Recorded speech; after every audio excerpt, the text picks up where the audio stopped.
The Oregon Ducks just got amazing news heading into their game against Wisconsin. What the heck?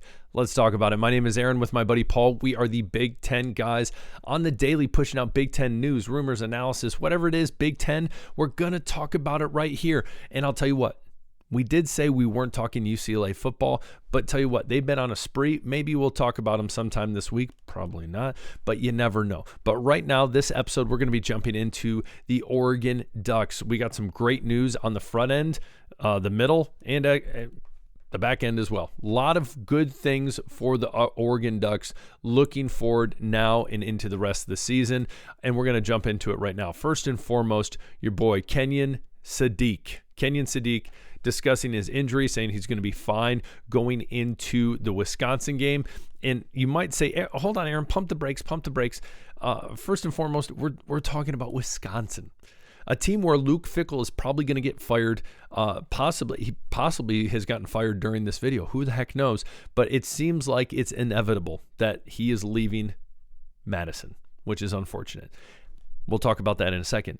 But that it's not necessarily that. It's the fact that he's healthy moving forward. We know that he got injured on that trick play that was that sweet reverse kind of flea flicker. Say flea flicker reverse flea flicker 3 times fast, and comment below if you can do it. Maybe 5 times fast. I definitely can't do it, nor am I going to try, because I know that would probably be annoying. So I'm going to pass on that. But more to Sadiq in the end zone, dive for it, landed kind of funny, came up slow. Regardless, made the catch, completed it to the ground, did not play the second half of the Rutgers game. It didn't matter. He still ended up being the leading receiver with 4 receptions, 80 yards receiving, and 4 receptions. I didn't say 40, did I? 4 receptions, 80 yards receiving, as well as 2 touchdowns. It still ended up being the leading receiver for the game. But they didn't need him second half because they absolutely just blew the wheels off the Scarlet Knights. Now, you might be saying, Aaron, again, Wisconsin's not good. Why does it matter? One, it just matters that he is healthy and that he is able to play. Now, it says technically on the injury report he is probable. He's going to be all right. He's going to be able to play, especially someone caliber player of Sadiq who can play essentially every receiving position from the perimeter, the X, all the way inside to the slot, to the Y, to the H, whatever the heck it might be. The man can do it. He's athletic. He's huge.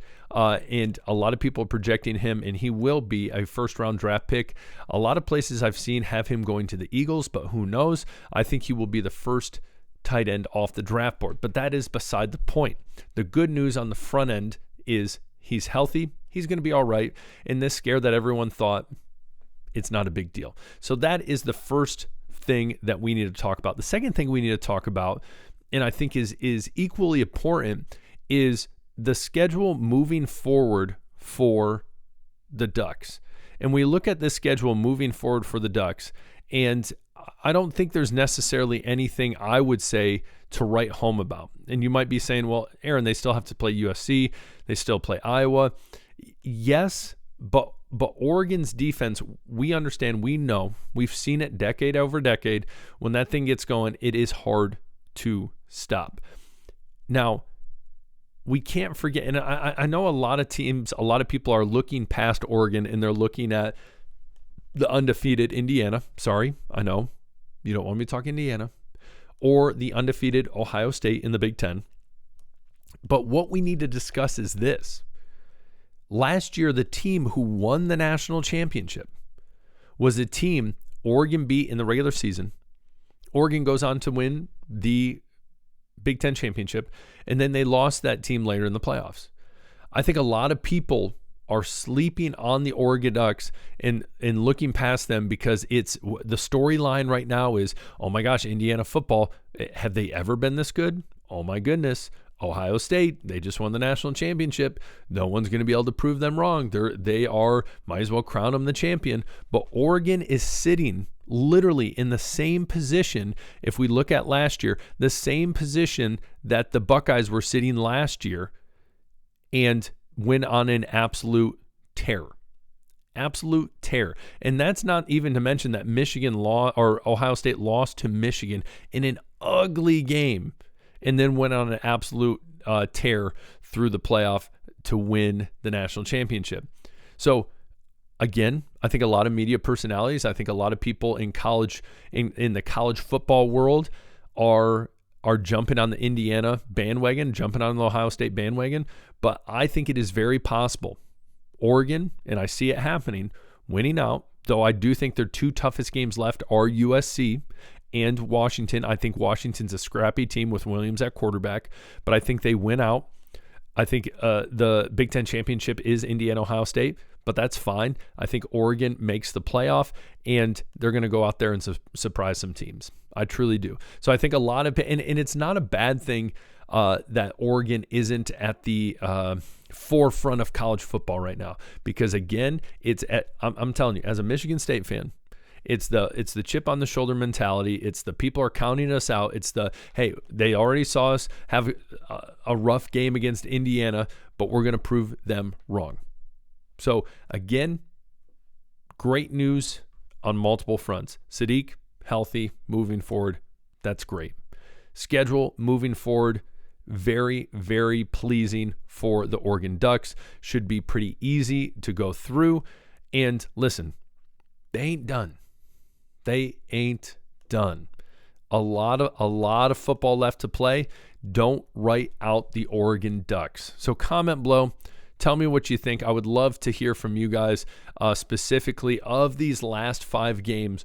Which are you most nervous about? Again, I would tell you USC. I know there's some people that would say, well, hey, Iowa defensively technically held Indiana to 20 points. They ended up winning Indiana 20-15 against the Hawkeyes.